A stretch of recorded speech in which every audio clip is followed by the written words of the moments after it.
Bueno. Tenemos los alegatos finales de la Fiscalía en el juicio de P. Diddy. Sí, así es. Ayer no hubo vídeo porque el miércoles básicamente se centraron en darle las instrucciones específicas de manera burocrática al jurado. ¿Qué quiere decir esto? Pues que en el papel que le dan con las instrucciones que deben seguir, es decir, los cargos a los que se deben atener, tenían que especificar muchos tecnicismos para referirse a estos cargos de los cuales se le acusa a Diddy. Por eso era algo muy burocrático y pues no daba para vídeo, la verdad. Pero lo de ayer... El alegato final de la Fiscalía es fuerte, obviamente, porque, bueno, pues recopila todos aquellos cargos de los que se le acusan, los defiende, los argumenta, y esto es lo que se dijo ayer. Voy a contároslo tal cual. La Fiscalía ha presentado su caso durante un mes, con un total de 34 testigos en 29 días de testimonio, y la defensa tuvo un caso de 30 minutos sin testigos, porque básicamente la defensa realmente su caso lo ha defendido en los contrainterrogatorios. La intención de todos estos contrainterrogatorios que hemos ido viendo en cada testimonio y en cada testigo ha sido meter la posibilidad de la duda sobre el testimonio al jurado, hacer girar la mente del jurado hacia dudar sobre si lo que estaban contando los testigos era real y defender la idea de que tanto Cassie Ventura como Jane, que son las dos víctimas principales y los dos cargos principales de trata de personas, hacer pensar al jurado que ellas dos hacían estas noches de hotel o estos freak-offs de manera consensuada, ¿no? Atentis, porque viene heavy la cosa. La Fiscalía presenta su alegato final con Christy Slavik, es la encargada de dar este alegato. Es una de las abogadas de la Fiscalía que ha ido participando durante todo este mes en pues varios interrogatorios. Ya sabéis que a veces se encargaba un abogado, a veces otro. Así que en este caso, Christy Slavik empieza diciendo lo siguiente, y leo textualmente: durante las últimas semanas hemos aprendido mucho sobre Sean Diddy Combs. Es el líder de una organización criminal, no acepta un no por respuesta. Y ahora sabéis sobre muchos crímenes que el acusado cometió junto con miembros de su organización. Enumera los cargos usando un PowerPoint para que el jurado lo acuse de racketeering. Recordáis que esto es el paraguas que engloba todo el crimen organizado y que se deben cumplir al menos dos crímenes, dos delitos que entran dentro de este paraguas para que sea considerado crimen organizado, racketeering, rico. Total, para que el jurado realmente acuse a Diddy de racketeering, tiene que tener en cuenta lo siguiente: secuestro, incendio premeditado, trabajo forzado, trata de personas y soborno. Estos son los crímenes que la Fiscalía dice que Diddy ha cometido y que entran dentro de racketeering, y que hemos visto un montón de testimonios corroborando que es así. Dice: habéis escuchado todo sobre cómo el acusado una y otra vez forzó, amenazó y manipuló a Cassie Ventura y a Jane para que tuvieran con acompañantes para su propio entretenimiento. Menciona a Combs Enterprise, pero especifica que cuando se refiere a Combs Enterprise no se refiere a la empresa en sí, sino a Diddy y a sus secuaces, ¿vale? Y a su círculo interno que existía para servirle y satisfacer todas sus necesidades. Lo que decía, se hacía. Y esto también lo hemos visto. Se refiere a KK, a Christina Corram, como su lugarteniente, lieutenant en inglés. Y dice que sabía todo en todo momento y organizaba todo. Era como la cabecilla, ¿no? La mano derecha de Diddy en esta empresa, en este círculo de crimen organizado. También nombra a los miembros de seguridad, que son como pues sus capitanes, ¿no? Sus generales. Eran particularmente leales, dice, armados y listos para todo. Y los asistentes eran los soldados raso, que no dudaban en cumplir órdenes incluso si se trataba de un crimen. Recuerda que los asistentes, según todos los testigos que ha habido, cobraban pues alrededor de $100.000 al año, y Christina Corram cobraba $600.000 al año. Es decir, telita, ¿no? Pasta. Y Diddy era el jefe al cargo. Enumera los crímenes que Diddy y sus minions cometieron: distribución de drogas, secuestro, incendio provocado, soborno, facilitar la trata con Cassie y Jane, facilitar el transporte de Scorch y ayudarlo a encubrir sus crímenes. Recuerda el caso de Capricorn Clark. Recordáis que es un asistente que, bueno, en su testimonio contó que Diddy la obligó a ir a casa de Kid Cudi, todo esto. Si no os acordáis, pues bueno, refrescad un poquito la memoria porque es importante. Entonces, de Capricorn Clark, recuerda el hecho de que ella comentó que la encerraron en un edificio en un momento en el que que por lo visto desaparecieron unas joyas y Didi quería saber si ella las había robado, entonces la encerró en un edificio con un aparato de estos de detector de mentiras. Textualmente dice: la seguridad encerró a Capricorn en el edificio y la obligó a hacerse pruebas de polígrafo una y otra vez durante 5 días. Capricorn estaba aterrada. El hombre que administraba las pruebas le dijo que si fallaba te van a tirar al East River, un río de Nueva York. Bueno, un río. Es por donde pasa, pero es como un río, pero es del mar. En fin, da igual. Sabéis que ella no consintió esto, no quería estar en ese edificio haciendo esas pruebas, pero ¿qué opción tenía? Claro, esto ya hablando del tema de secuestro, ¿no? En el cual también entra el caso de Capricorn Clark cuando la obligó a ir a casa de Kid Cudi, pero antes menciona que Didi también forzó a Cassie Ventura a quedarse una semana en un hotel después de agredirla físicamente, después de uno de los muchísimos episodios de violencia que Cassie relató en su testimonio. La obligó a quedarse una semana en el hotel para recuperarse de esas heridas y que nadie la viera, y que la seguridad de Didi, el equipo de seguridad, los seguratas, se aseguraban de que no saliera de esa habitación del hotel y los asistentes le iban llevando comida y ropa. Es decir, pues estaban en eso también, ¿no? Demostrando todo el rato el tema del racketeering. De Capricorn Clark y el tema del secuestro, menciona esto, que la forzó a ir con él a casa de Kid Cudi. Didi, cuando entró en su casa, Capricorn Clark dice: es la primera vez que Didi venía a mi casa en todo ese tiempo que llevaba trabajando con él, y llevaba una pistola en la mano. No es que me estuviera apuntando con ella, pero llevaba una pistola en la mano. Y me decía: me da igual lo que quieras, vístete porque nos vamos. Claro, esto entra dentro de secuestro, ¿no? Obligar a ir a alguien de manera violenta y con ciertas amenazas a un sitio al que no quiere ir. Continúa diciendo Christy Slavic que, por supuesto, que Didi está detrás del incendio del coche de Kid Cudi. Es una cosa que es que textualmente dice: por supuesto, el acusado estaba detrás de esto. Ahora no debería sorprenderles que no estamos sugiriendo que el acusado personalmente le hiciera el agujero al Porsche de Kid Cudi. Escucharon las notas de audio, el acusado ni siquiera compraba su propia sopa. Es decir, alguien de su equipo a sus órdenes lo hizo. Ya hemos visto que Didi fue a la casa de Kid Cudi, encerró al perro en el baño, si os acordáis de todo ese episodio, y además que Didi dijo que le iba a quemar el coche. En el testimonio Cassie Ventura dijo eso, que cuando Didi se enteró de que habían estado saliendo, Didi le dijo textualmente: le voy a quemar el coche. Y el coche de Kid Cudi fue quemado. Entonces Christy Slavic dice: no es todo casualidad, de repente, ¿no? ¿Cuántas coincidencias? Amenaza con quemarle el coche, queman el coche de Kid Cudi, es pura lógica, más estas pruebas, ¿no? Y qué coincidencia que cuando Kid Cudi dejó a Cassie Ventura y ya dejaron de verse, ya no le pasó nada. Y también qué coincidencia que al cabo de un tiempo, cuando Kid Cudi y Didi se vieron en un sitio, Didi se disculpó con él por todo lo que pasó. Qué coincidencia, sin especificar el qué, claro, porque Didi tampoco es tonto. Después, el tema del soborno al segurata, después del incidente del hotel, ¿os acordáis de esto? Sabía las consecuencias si esa cinta veía la luz. Obviamente lo iban a detener y le iba a dañar la reputación de una manera espectacular, como ya ha pasado, obviamente. Christina Corran fue la que fue detrás de esa cinta, llamando muchísimas veces y de manera insistente a Eddie García, lo sabemos por su testimonio, cuando os lo conté en el vídeo que tocaba. Y D-Rock, que era el principal segurata de Didi, vigiló a Cassie durante todo este tiempo que estuvieron intentando conseguir la cinta. 2 cargos de trata de personas, trafficking en inglés, Cassie Ventura y Jane. Mediante amenazas, manipulación, drogas,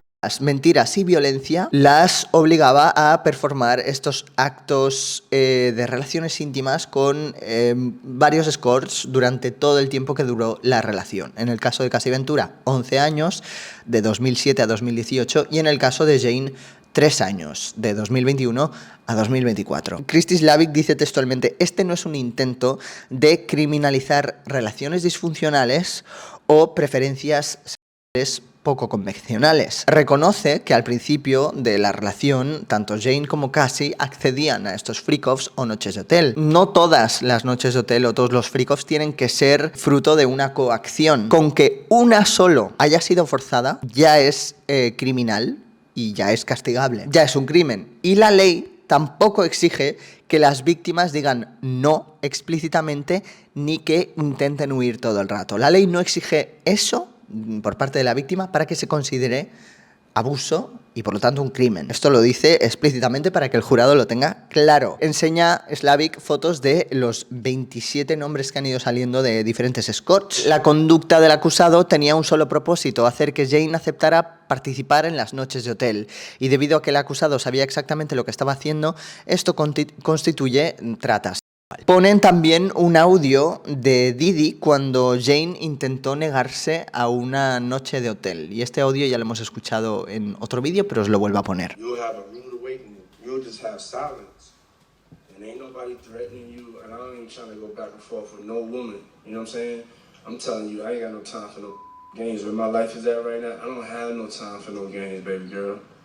Me and you could be mad, I could have a spat, we could have whatever. Then after that, you better get on your job. That's really, that's all it is. Cause you got me on my job. Nah, it ain't never gonna work like that over here. You know what I'm saying? I was trying not to leave this message, but you have left me no choice. So how do you go in the direction of like moving on like that, or you like just like have me just keep moving?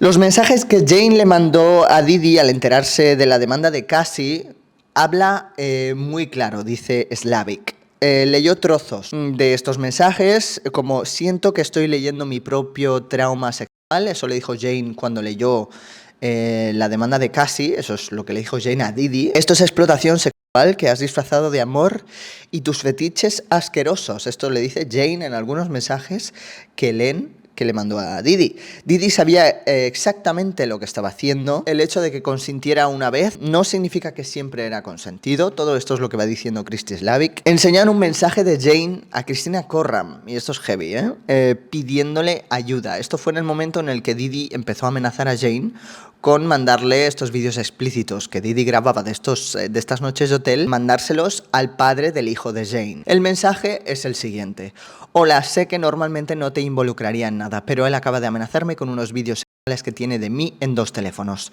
Dijo que me va a exponer y que se los va a enviar al padre de mi hijo. Me ha estado molestando durante 2 meses, después de que todo lo que he estado pidiendo es espacio. Él lo sabía y lo único que pedí fue mi espacio y un tiempo de tranquilidad.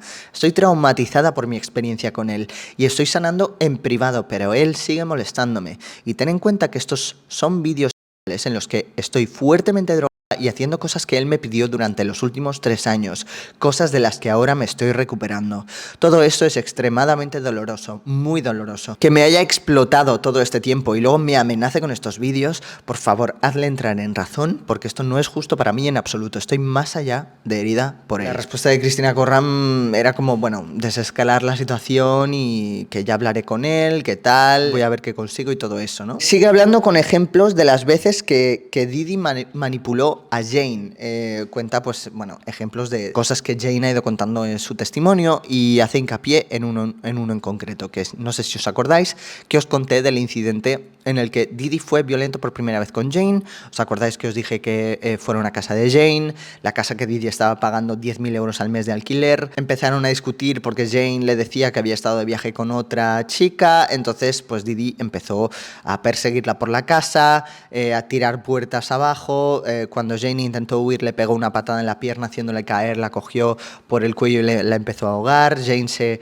fue por fuera a esconderse. 2 horas después volvió a casa. Didi aún seguía ahí, siguió agrediéndola físicamente hasta que, bueno, llamó a un escort para tener una noche de hotel. Al parecer le parecía el mejor panorama para eso. Jane, herida, magullada. En un momento dado, Didi se acerca a ella y con una pastilla de una sustancia, ¿no?, para que tomara Jane en ese momento. Jane no quería, le dijo claro que no quiere, y entonces fue cuando Didi se acercó y le hizo esta pregunta de ¿Is this coercion? ¿Es esto coacción? En ese momento recuerda que Didi ya estaba siendo investigado, que casi ya había interpuesto la demanda, por lo tanto él era muy consciente de que le estaban investigando precisamente por ese tipo de actitud y precisamente por este tipo de cosas. Coacción. No es ninguna casualidad que usara esa palabra en ese momento, y de hecho esto es lo que recalca Christy Slavik. Dice textualmente: en ese momento, cuando el acusado se burló de Jane preguntándole si eso era coerción, estaba reconociendo descaradamente que estaba violando precisamente esa ley, la misma ley que ya había quebrantado en repetidas ocasiones. Entonces, ¿fue eso coerción, como preguntó el acusado? La respuesta no podría ser más clara. Es que yo me imagino este alegato final como estas escenas de películas de abogados. Pues eso, ¿no? Ella soltando tal. Sigue hablando sobre el caso de Jane y que, bueno, dejando claro que había sustancias ilegales de por medio que en muchas ocasiones Jane se veía obligada a tomar, o bien por Didi, o bien porque era la manera que tenía ella de sobrellevar estas noches de hotel que muchas veces no quería formar parte. Amenazas por publicar vídeos, dejar de pagar el alquiler si ella no hacía estas noches de hotel y no hacía lo que Didi le decía. Por lo tanto, sí era coacción, claramente. Van al caso de Cassie Ventura, ¿no? Y empiezan a hablar pues de ella, de su caso, porque es el otro cargo de trata de personas, ¿no? Didi controlaba toda su carrera. Los freak-offs se convirtieron en un trabajo para ella. Didi le daba drogas y ella se volvió adicta. Casi no era capaz de hacer los freak-offs sin ellas, porque pues era una manera de evadirse de la realidad. Si no tomaba drogas, se sentía muy presente y no le gustaba nada.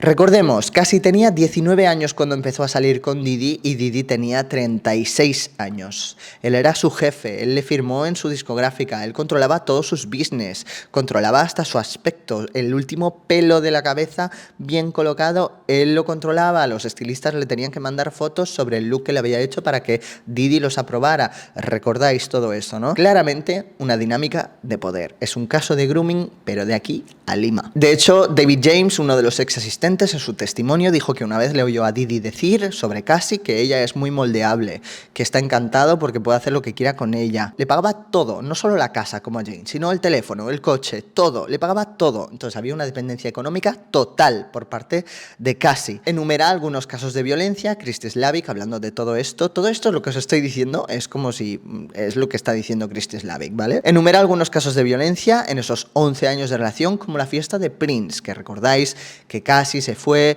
a esa fiesta sin que Didi lo supiera. Didi estaba en esa fiesta también. Cuando Cassie vio a Didi, quiso huir. Didi fue detrás de ella, la empezó a agredir violentamente y fueron los seguratas de Prince quienes tuvieron que parar a Didi. Imaginaros la escena, ¿vale? Bueno, Christy Slavik dice a la pregunta de por qué no se iba, porque es algo que muchas veces la defensa de Didi ha hecho hincapié en que ella era una adulta que estaba eligiendo quedarse. Pues a esa pregunta, Christy Slavik dice que si lo intentaba tenía a todo su equipo detrás.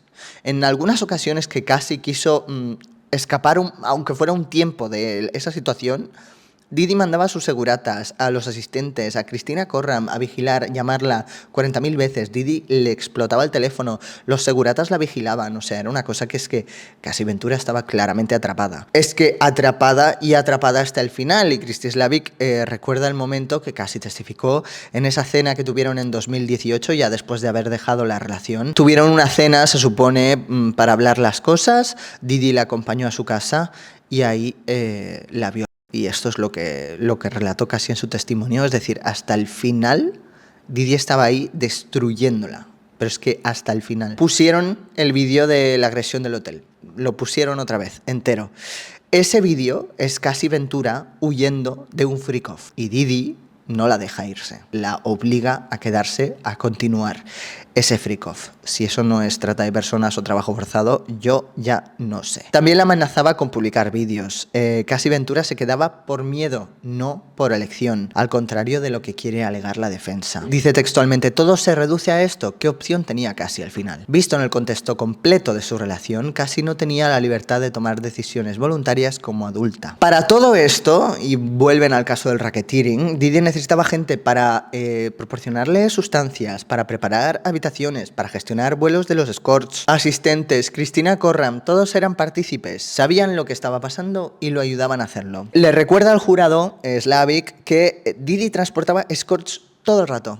a todos lados. A Los Ángeles, Nueva York, Miami, al estado donde estén, a Turcas y Caicos, a Ibiza incluso. Hay pruebas suficientes de que Cristina Corram era partícipe de todo esto, aunque a veces parecía que Cristina Corram, KK, no la aprobaba. Eso no importa si luego facilitaba todo y cumplía las órdenes igual. Añaden trabajo forzado a racketeering. ¿Y por qué? Quieren que el jurado considere también ese crimen. Y es que Didi, forzando a Cassie y a Jane a performar estos freak-offs o noches de hotel durante días, eso es trabajo forzado. Quedaban magulladas, quedaban enfermas en muchas ocasiones, pillaron infinidad de infecciones. Cuando le decían a Didi que ya no podían más, Didi las forzaba a continuar. También menciona a Mia, esta asistente que también estaba testificando bajo un seudónimo. Menciona pues todas las vejaciones a las que Didi sometió a Mia durante estos años que ella estuvo trabajando para él. Abusó de ella de todas las formas posibles. Esto ya lo comentamos en su testimonio. Ella no denunció porque veía a Didi por encima de la ley. Lo veía por encima de la policía, porque obviamente en todas estas cosas que ella veía que Didi hacía no tenía ningún tipo de consecuencia y todo ese equipo lo encubría y lo defendía. Y sobre los posts, que la defensa pues dijo, no, es que claro, ella publicaba cosas felicitando a Didi por su cumpleaños, tal, no sé qué. Sobre los posts, precisamente Slavik dice, los altibajos extremos que describió Mia eran un ciclo de abuso que generó un vínculo traumático. En ese momento Mia no podía verlo por lo que realmente era. También dicen que pues había trabajo forzado a Capricorn Clark, porque mencionan que cuando, y esto es lo que dijo Capricorn en su testimonio, cuando fue a Recursos Humanos a reclamar las horas extras que le debía, que sumaban un total de $80.000, Didi pilló el papel donde se reflejaba eso y lo rompió. Básicamente que recursos humanos de la empresa de Com eran marionetas, o sea, era una cosa absolutamente inútil que ningún empleado podía ir a quejarse de nada, o sea, era una cosa... Entonces, bueno, pues ahí también alegan trabajo forzado. Intentó ocultar pruebas después de la demanda de Cassie, y esto también es una cosa que hemos hablado, y esto es lo que dice Christy Slavik en su alegato final. Escuchan la llamada de Didi a Jane, escuchan una llamada que Didi tuvo con Jane. Se ve que mientras hablan, de fondo se escucha como si hubiera un rotulador escribiendo sobre papel. Entonces dicen que Cristina Corram estaba ahí presente. Por lo tanto, Cristina Corram también es cómplice de obstrucción y alteración de pruebas. Y en esa llamada se escucha a Didi decirle que dime lo que quieras de dinero y te lo daré, te cubriré todos los gastos, pero no quiero dejar ningún cabo sin atar. Todo esto pues intentando que nadie testificara y que nadie participara en favor de la investigación que estaban llevando a cabo en ese momento. También mencionan esas llamadas que tuvo D-Rock, el jefe de seguridad, con Mia, que os acordáis que esto también os lo comenté, pues en plan, ¿dónde puedo enviarte un regalo? ¿Qué estás haciendo? No sé qué, solo quiero hablar contigo para que me recuerdes ciertas cosas. Mia no contestaba estas llamadas, no le dijo la dirección de nada, no participó. Didi y KK como cómplice, pues intentaron obstruir y alterar las pruebas. Y termina su alegato después de pues recordar todas estas cosas para que el jurado le quede bien claro qué es lo que tienen que mirar para llegar a su veredicto final. Pues empieza a decir esto, ¿no? Que Didi siempre se ha salido con la suya, que, bueno, ha sido jefe de una organización criminal que nunca ha tenido consecuencias, y textualmente dice, hasta hoy el acusado había podido salirse con la suya con estos crímenes gracias a su dinero, su poder y su influencia. Esto se acaba ahora. Es hora de que rinda cuentas. Y aquí lo dejaron. Fin del alegato de la fiscalía. Te juro que ojalá haber estado ahí, porque esto ha debido ser un espectáculo. O sea, yo ahora os lo he resumido, obviamente, pero ha tenido que ser una clase maestra pues de leyes, ¿no? Y de cómo ser un fiscal del gobierno. La verdad ha debido ser bastante satisfactorio escuchar todo este alegato en directo. Ojalá haberlo hecho. Lo que sí es una cosa que me habéis dicho vosotros por DMs y por comentarios y tal, que en Disney Plus están haciendo una serie recreando el juicio. Ayer empecé a ver el primer capítulo y es curioso porque, claro, en el juzgado no hay cámaras, no hay grabaciones, lo único que tenemos de imágenes son estos sketches que os he ido poniendo a lo largo de todos estos vídeos. Y bueno, si queréis ver un poco la recreación de todo lo que os he contado, literalmente está todo en esos juicios. Ya os digo, solo he visto el primer capítulo, pero pinta guay. A ver si llegan a representar este alegato final, porque ya os digo que debió ser una pasada. Esto fue todo. Este es el alegato final de la fiscalía, básicamente dejándole claro al juzgado que este pavo se tiene que ir a la cárcel. Mañana la defensa tendrá su alegato final. A ver qué es lo que dicen, va a ser interesante también escucharlo, a ver dónde se agarran, a ver qué es lo que, pues, qué es lo que alegan, ¿no? En su alegato final. Y esto ha sido todo por hoy. Decidme qué os ha parecido el alegato aquí en los comentarios, ya sabéis que eso ayuda un montón. También ayuda ¿el qué? Pues un like, y también ayuda a suscribirse y que compartáis el vídeo. Eso ayuda lo que más. Nos vemos mañana. Dios mío, que llega esto, al final estoy, te lo juro, tengo unas ganas de ver cómo termina esto y de compartirlo. En fin, nos vemos mañana. Se me cuidan. Besito. Chao.